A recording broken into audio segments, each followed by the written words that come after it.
Después de el Sermón de la Montaña, en el Evangelio según Mateo, del capítulo 5, recordarás, hasta el capítulo 7, el capítulo 8 une brechas y abre un universo distinto, el universo del reino, el universo en el cual ya no hay exclusiones. Hicimos un videíto sobre el leproso. No solamente Jesús se acerca al leproso que se acerca a él, dice Mateo 8, cuando descendió Jesús del monte lo seguía mucha gente y en esto se le acercó un leproso y se postró ante él y Jesús extendió la mano y lo tocó. Y no solamente queda sanado el leproso, sino que dice en el versículo 5 del capítulo 8 que al entrar Jesús en Cafarnaúm se le acercó un centurión, recordarás que le rogaba, Señor, mi criado está postrado en casa, paralítico, atormentado gravemente. Y Jesús le dijo, yo voy a ir, yo yendo va a quedar curado. Y luego, en el versículo 14, fue Jesús a casa de Pedro. Es decir, tenemos a Jesús moviéndose, así como lo había presentado ya en el capítulo 4, antes del Sermón del Monte, en el versículo 23, el mismo evangelista Mateo, diciéndonos que Jesús recorría las ciudades, los pueblos, enseñando en las sinagogas de ellos, predicando el evangelio, predicando kerison, de ahí viene la palabra kerigma, anunciando, pregonando, gritando a viva voz el evangelio del reino, la buena noticia del reino, y curando, sanando toda enfermedad, pero no toda enfermedad solo, toda dolencia, todo sufrimiento en el pueblo. Y se difundió su fama por todos lados, al punto que le trajeron, estoy hablando de Mateo 4:24, al punto que le trajeron todos los que tenían sufrimientos distintos, los afligidos por diversas, atormentados por diversas enfermedades, los que estaban maltrechos, los endemoniados, los lunáticos, es decir, aquellos que en ese momento eran los que tenían alguna enfermedad o desorden o trastorno neurológico, los que tenían alguna parte paralítica del cuerpo, o sea que no podían mover, los que tenían alguna discapacidad, para decir de alguna manera, motriz, y los sanó. Y allí empieza el capítulo 5, ¿no? Y viendo la multitud, subió al monte. Después ya en el capítulo 9, después de este capítulo 8 que quisiera hoy que hagamos un recorrido, en el capítulo 9, después en el verso 35 de nuevo, va a ver a la multitud y aquí se le van a revolver las entrañas. Y entonces va a pedir que roguemos, que recemos, que elevemos nuestra súplica al Padre, al Dueño, al Señor del campo que es el mundo, para que envíe obreros del reino, obreros del Evangelio, es decir, trabajadores que puedan llevar a aquellos que están tirados, aplastados, vejados y abandonados como ovejas sin pastor, como dice Mateo 9:36. Se encontraban en el pueblo de Israel muchos grupos de personas excluidos de la salvación, es decir, excluidos de la posibilidad de acercarse a Dios, excluidos de poder formar parte de el grupo de los que quieren permanecer unidos a Dios con la religión, al menos que en esa época se profesaba que era la fidelidad a Dios por medio de la ley y sobre todo por medio de una vida que tenga en el centro y en el corazón el amor a Dios y también el amor al prójimo, como Levítico 19 nos lo deja claro, que era también una prescripción de la ley. Ahora, recapitulando, volviendo a Mateo 8, Jesús rompe la primera brecha. Mateo 8:1, cuando descendió Jesús del monte lo seguía mucha gente y en esto se acercó un leproso, la enfermedad, el enfermo, el infectado, el impuro. El impuro. Ya hablamos de que la lepra refería a todo tipo de afección que pueda darse en la piel, en lo apariencial, y se consideraba que eso era un castigo de Dios. El leproso no podía participar. Ahora Jesús toca al leproso, lo restaura, lo incorpora al reino y de alguna manera lo evangeliza. Porque Jesús no solamente sana, Jesús cuando toca, salva. Y cuando Jesús salva, hace que el hombre pueda levantar su mirada y alzarla al Padre que está en el cielo y reconocer en el Padre la fuente del perdón y de la paz y vivir en adelante de cara al Padre. El leproso, primera gran brecha que rompe. Versículo 5, al entrar en Cafarnaún se le acerca un centurión. ¡Un centurión! Ustedes saben cómo vivían los judíos oprimidos por el Imperio Romano. Incluso tenían algunos representantes entre los judíos, los publicanos, los recaudadores de impuestos, que también era de alguna manera un grupo, un subgrupo social en tiempos de Jesús que era bastante despreciado, porque trabajaban, eran considerados vendidos, trabajaban para el imperio, recaudaban impuestos para Roma. Ahora un centurión, la figura de un opresor, pero además la figura de una persona hostil, de una persona agresiva. Tenemos que se le acerca a Jesús, se le acerca a un judío, se le acerca y le pide. Un centurión, no nos imaginamos la figura, un centurión se abaja ante Jesús de Nazaret, este hombre que, como dice el capítulo 7, versículo 29 de este mismo evangelio, enseñaba como quien tiene autoridad. Reconoció el leproso la autoridad y salió corriendo y se postró ante él. El centurión reconoció su autoridad y se dio cuenta que su poder estaba por debajo de la autoridad del Señor, porque Jesús es Dios. Lo reconoció y creyó en él. Jesús le dice: no he visto en todo Israel una fe tan grande.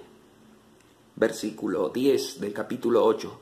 Pero seguimos y entramos en lo más interesante. No solamente la brecha del impuro, del leproso, no solamente la brecha del pagano, del indeseable, sino hay otra brecha. La mujer. La mujer. El versículo 14 del capítulo 8 de Mateo nos dice que Jesús fue a casa de Pedro y vio, vamos a decirlo así, a la mamá de su esposa, a la suegra, pero a la mamá de su esposa, que era como si fuese una madre de alguna forma. Todos se quedan en el detalle de que Pedro tenía suegra, de que Pedro estaba casado. Aquí lo que importa es otra cosa. No solamente la suegra de Pedro es la suegra de Pedro. La suegra de Pedro es una mujer. Es una mujer y es una mujer enferma. Es una mujer que tiene fiebre. Bueno, la verdad que me despertó un poco a curiosidad esto de que tenga fiebre. Entonces traté de buscar todas las veces que aparece el término fiebre en la Sagrada Escritura y me sorprendí, la verdad, porque aparece 5 veces nomás. Aparece 2 veces mencionadas en el libro del Deuteronomio y aparece después, no sé si recordarás, en el capítulo 4 de Juan al final, cuando dice que un oficial romano también se le acerca pidiéndole por la hija que estaba afiebrada, y allí se menciona la palabra fiebre. Luego se nos menciona aquí y en los paralelos de Marcos y Lucas, que también nos traen a cuento este episodio de Jesús, de la curación de la mamá, de la esposa de Pedro, sino que además se nos menciona en estos dos pasajes del libro del Deuteronomio que y me despertó, la verdad, mayor curiosidad. Busqué los pasajes. Están las dos palabras, las dos menciones de fiebre en el libro del Deuteronomio, en el capítulo 32 y en el capítulo 28. Mira, va del capítulo 32, versículo 22, dice: fuego se ha encendido en mi ira y arderá hasta las profundidades del Sheol. Verso 24 del capítulo 32 de Deuteronomio. Dice: serán consumidos de fiebre ardiente y de peste amarga. Está hablando de la infidelidad que había cometido el pueblo de Israel.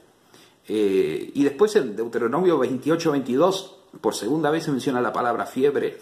Dice: el Señor te herirá de tisis, de fiebre, de inflamación y ardor, con calamidad repentina y con añublo, y te perseguirán hasta que perezcas. Sentencias tremendas que hace el Señor al pueblo de Israel como disciplinas para que se conviertan a Él después de tanta infidelidad cometida en el desierto, sobre todo en materia de idolatría. Por eso el Señor augura un tiempo en el cual van a padecer. Y sobre todo la fiebre aparece allí mencionada como si fuese una cosa en sí. Pero nosotros sabemos que la fiebre es un síntoma. Esto es interesante. El otro día leía un libro de medicina justamente sobre enfermedades infecciosas y hablaba de la FOD, fiebre de origen desconocido. Existen fiebres que no tienen origen, salvo este pequeño grupo de FOD, así la llaman, y salvo este grupo de fiebres de origen desconocido, por lo general las fiebres son reveladores de algo más profundo, es decir, de alguna infección por lo general, o de una inflamación, puede ser aguda, severa. Es síntoma. Es curioso esto. La palabra síntoma viene del griego sin, que significa con, y tomos, que significa cortar. Es como que el síntoma es un concorte, sería así. Es algo que aparece cuando hay un corte en algo. ¿Ven? O sea, por debajo una infección, ¿no? O una inflamación, o vaya a saber qué, desconocida, y por fuera, como si fuera algo separado, aparece la fiebre. Acá se habla de la fiebre como si fuera una entidad.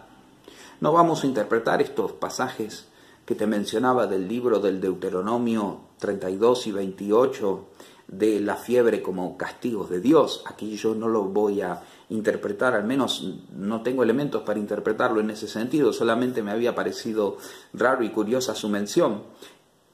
Hay otra mención, la había olvidado, en Hechos 28. ¿Recordás el episodio en el cual San Pablo cura a un tal Publio? ¿No te acordás? Al final de Hechos, que estaba con fiebre, estaba mal, y Pablo lo sana cuando ya llega a Roma.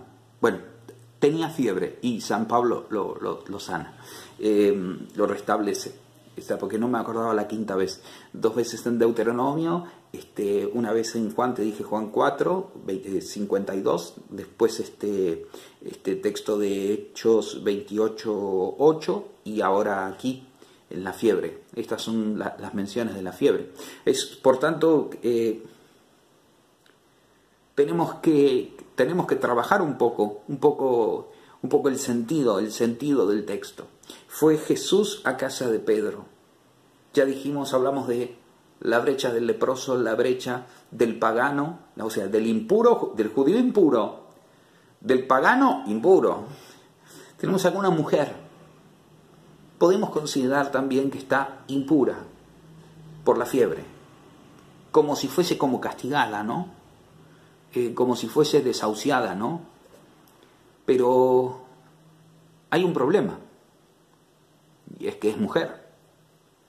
Bueno, claro, vos dirás que ¿cuál es el problema? El problema es mira, cuando una mujer enfermaba, se la aislaba, no estaba con los hombres.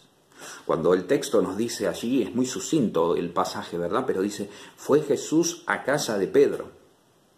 O sea, entró Jesús a la casa de Pedro, y es de suponer que como en cualquier casa judía había una especie de ambiente un poco retirado, donde estaba la persona enferma.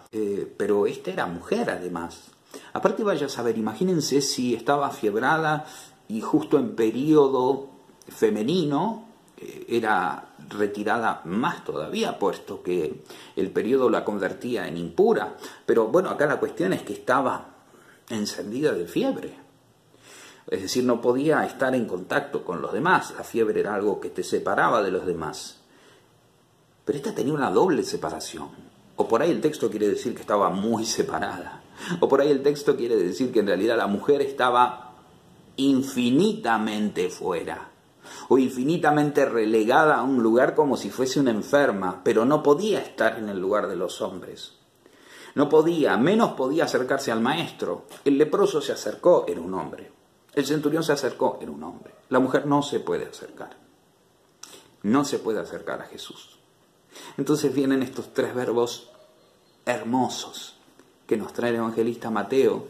Estos tres tiempos. Jesús que fue a la casa de Pedro. Jesús que ve a la mamá de la esposa. Y dice el texto, estaba postrada en cama con fiebre. Entonces, tocó su mano y la fiebre huyó. La fiebre la abandonó. Tocó. Que es un verbo precioso. Jesús toca. Cuando lo del centurión, el pasaje anterior, Jesús no llega a tocar al criado para sanarlo, tocar al esclavo, pero le dice el criado, en griego dice, pero di la palabra y como será tocado, por la palabra que vos pronuncies, por el poder que tenés. Yo creo que tenés tanto poder que decís una palabra y será tocado, y será levantado y restaurado. Y de hecho Jesús dijo, no he visto tanta fe en Israel, que suceda como tu fe lo ha dicho, que suceda como creíste, vete, le dice el Señor. Y en esa hora, dice el texto, versículo 13 del capítulo 8, dice, en ese momento quedó sano. En aquella hora el criado quedó sano. En esa hora que Jesús dijo palabra, la palabra lo tocó. Pero aquí no, aquí Jesús va. No sabemos si sabía o no sabía que estaba su suegra mal. Quizá estaba en las últimas, no lo sabemos. Quizá fue Jesús específicamente a eso. Quizá Jesús después del monte bajó y se fue a Cafarnaún, especialmente a la casa de Pedro, y en el camino encontró al leproso y al centurión. No lo sabemos. Lo que sabemos es que Jesús entró. Entonces Jesús luego fue, la vio y la tocó. Ir.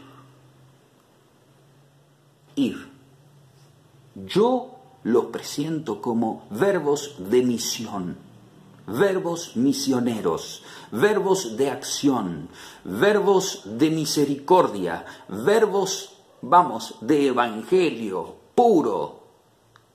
Ir, vayan, ir, ver, contemplar. La prudencia del que ve antes de hacer y decir, pero luego actuar. Jesús no dijo nada en este caso. Tocó.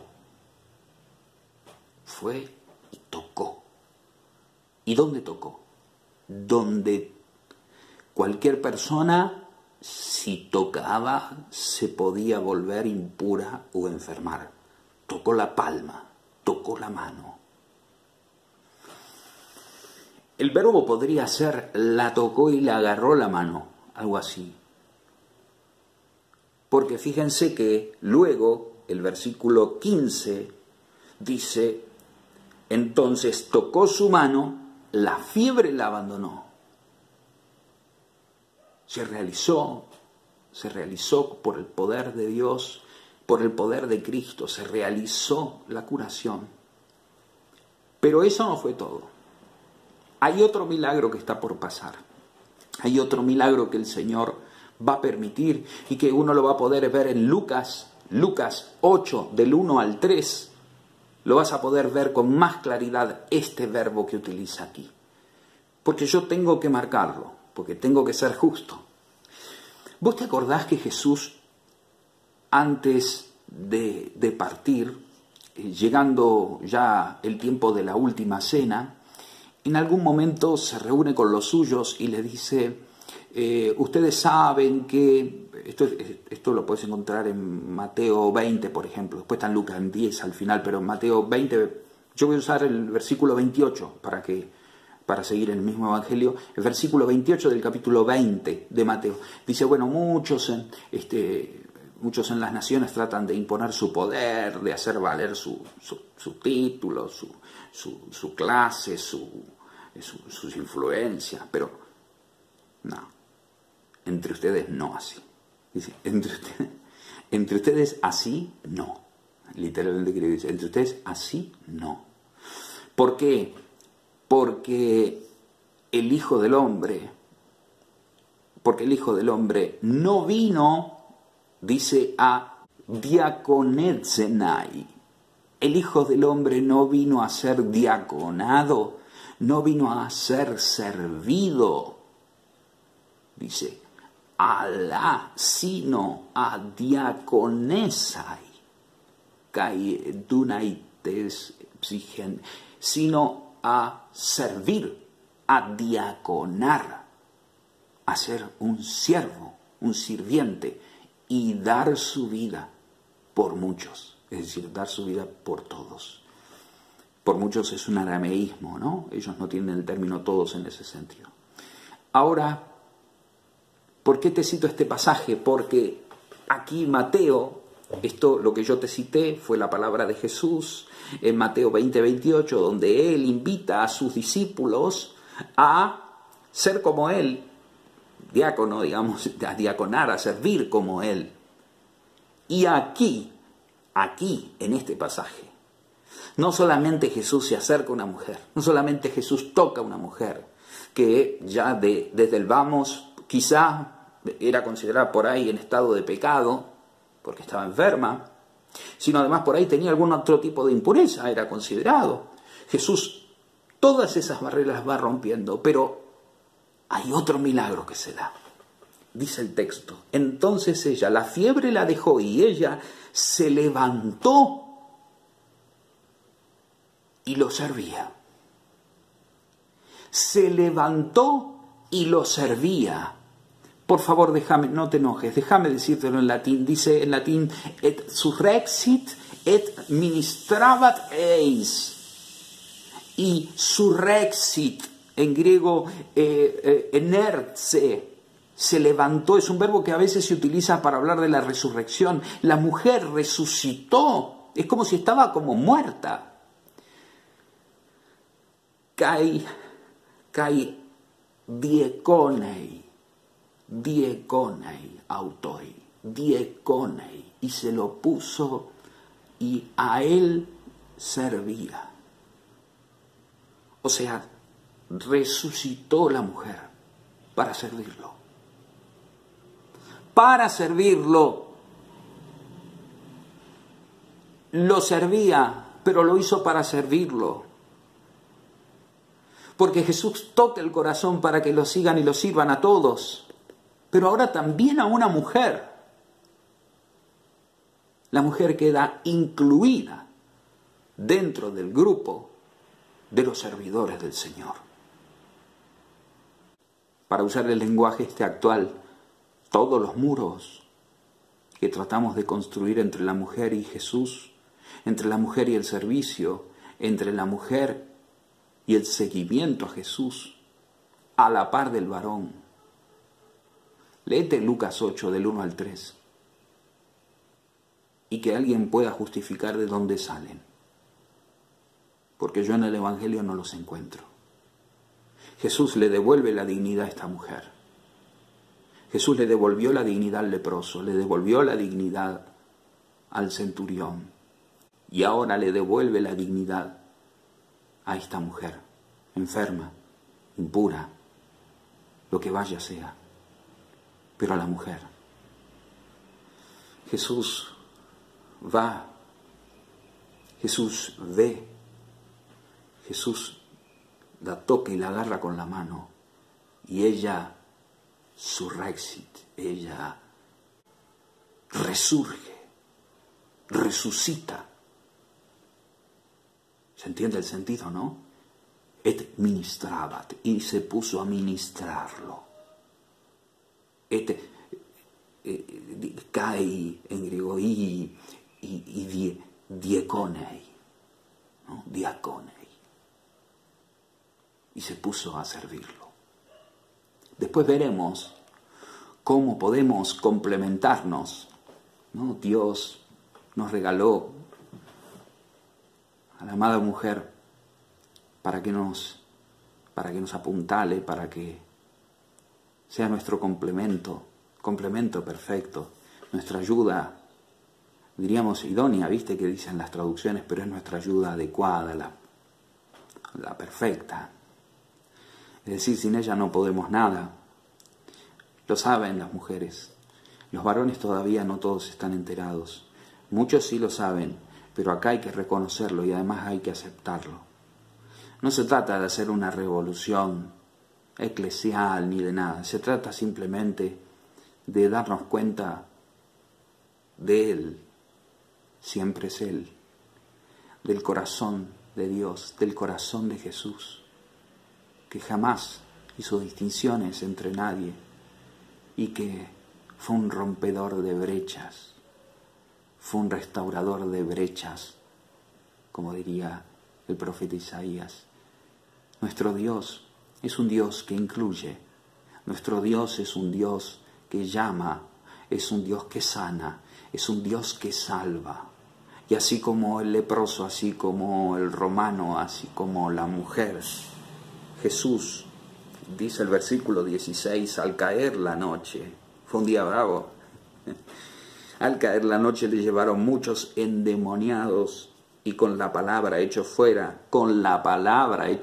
los demonios y sanó a todos los enfermos que le llevaron para que se cumpliera lo dicho por el profeta Isaías 53, Él mismo tomó nuestras enfermedades y cargó con nuestras dolencias, cargó con nuestros sufrimientos, se puso al hombro nuestros males y está dispuesto a ponerse al hombro el tuyo. Pero hay que hacer un intercambio, ¿sabes? El intercambio es que vos tenés que recibirlo a Él. El intercambio es que vos tenés que convertirte y creer en el Evangelio. Vos tenés que mirar la cruz, reconocerlo a Él como tu Salvador resucitado y que el Espíritu Santo, dejar que el Espíritu Santo haga su obra transformadora para que vos también puedas formar parte, como yo, de aquellos que hemos sido misericordiados, que hemos sido sanados, que hemos sido perdonados, que hemos sido renovados en el Espíritu y que hemos sido llamados como los apóstoles, como esta mujer que pasó a la historia. ¿Por qué? Porque a guiarnos por los evangelios se convirtió en la primera mujer servidora, aquella a la que nadie iba a ver. Jesús fue a ver, Jesús la sanó, Jesús la tocó y ella se convirtió en su servidora. Y el que quiera seguirme, que me sirva, y el que quiera servirme, que me siga, dirá Juan 12. El que quiera ser mi discípulo, bueno, ya lo sabemos. Pero primero tenemos que dejarnos tocar por Dios. Primero tenemos que dejar que el Espíritu Santo nos toque y nos ponga frente a Dios y nos haga reconocer nuestros síntomas, los síntomas de la enfermedad, de nuestros pecados. Los pecados como si fueran síntomas de la falta de Dios y la falta de conversión real que hay en nuestro corazón todavía, y pedirle al Señor con toda la fuerza que venga y que nos toque, que nos agarre de la mano, nos levante y que nos resucite, para que podamos permanecer unidos a Él. Renunciemos a nuestras lepras, renunciemos a nuestras enfermedades y postraciones que nos atormentan. Renunciemos a nuestras fiebres. Renunciemos a nuestra impureza. Renunciemos a todo lo que brota del corazón y nos estropea. Y en adelante pongamos la mirada solo en el Señor, en este Señor compasivo y misericordioso que está pasando ahora mismo está pasando por nuestras vidas y ya nos vio, ahora quiere entrar, ahora quiere tocarnos, agarrarnos de la mano para que podamos resurgir y para que podamos ministrarlo, diaconarlo, servirlo, sobre todo en la persona de aquellos con los que Él quiso identificarse, de los más pobres, de los que sufren, de los necesitados, de todos aquellos que Jesús ha dicho que son los predilectos de Dios. Que el Señor nos bendiga, nos guarde de todo mal y que nos haga ver la vida eterna que ya puede comenzar desde aquí si nos dejamos tocar por el Señor para resurgir, para levantarnos de aquello que nos tiene postrados, de la enfermedad que sea que nos tiene atados, de la enfermedad que sea que no nos deja mover, de aquel síntoma, de aquel pecado que no nos deja poder mirar a Dios de frente y decirle: Señor, tócame y cambia mi vida. Que el Señor nos dé valentía, coraje, para renunciar a todo tipo de muro que se interponga entre Él y nosotros, y que podamos hoy, ahora, ahorita, ya, poder comenzar una vida nueva.